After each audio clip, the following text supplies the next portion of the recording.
bună seara tuturor din Atena, vă spune Ionel și Georgiana.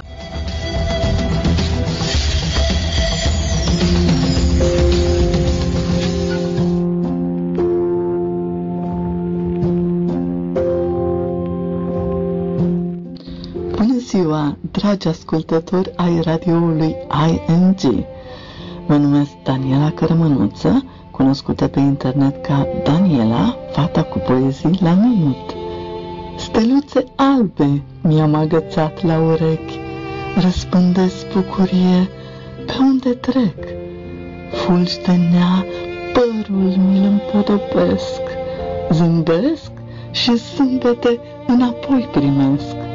Crăciunul vine iară, nu se lasă așteptat, în inimi avem primăvară, pentru că iubim neîncetat.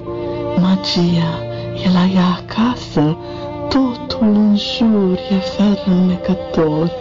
Iubesc această sărbătoare, cât de mult de ea mi-a fost dor.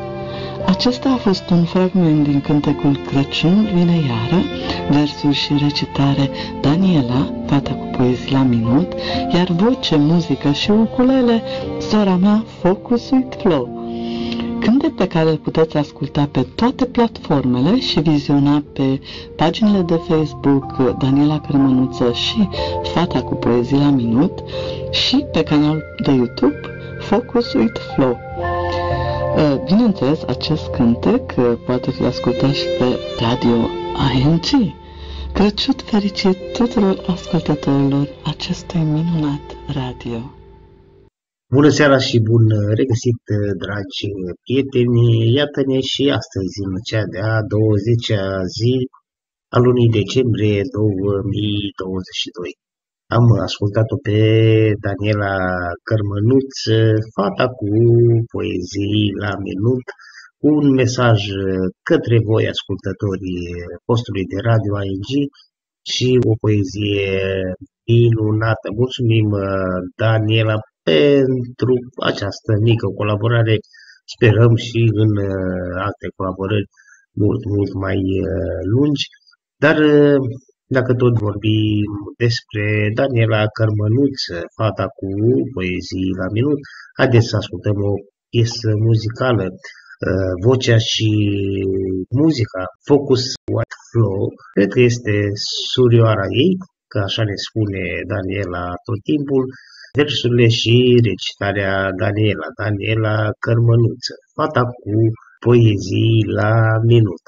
Așadar, mulțumim încă o dată Daniela Cărmănuță și surioarei sale și tot ceea ce face pentru a aduce poezia pe culmele cele mai înalte. Iată și la Radio ING de această dată cu această piesă, Ura se numește.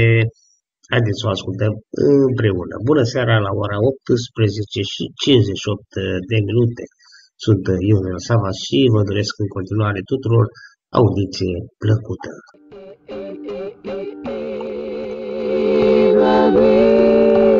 Asculta, când urăști, ai inima tare ca un bolovan. Să plouă cu iubire peste voi, milioane de inimi să spurde vioi. Iar când această minune e în toi,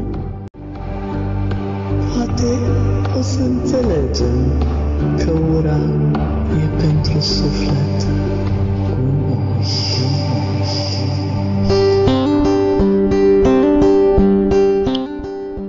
Mulțumim fetei cu poezii la minut, Daniela Cărmănuță. A fost melodia, ura, voce și muzică și ukulele Focus with Flow. Mulțumim, Daniela, și vă mulțumim, dragi ascultători, pentru că sunteți și această seară alături de noi la Radio ING.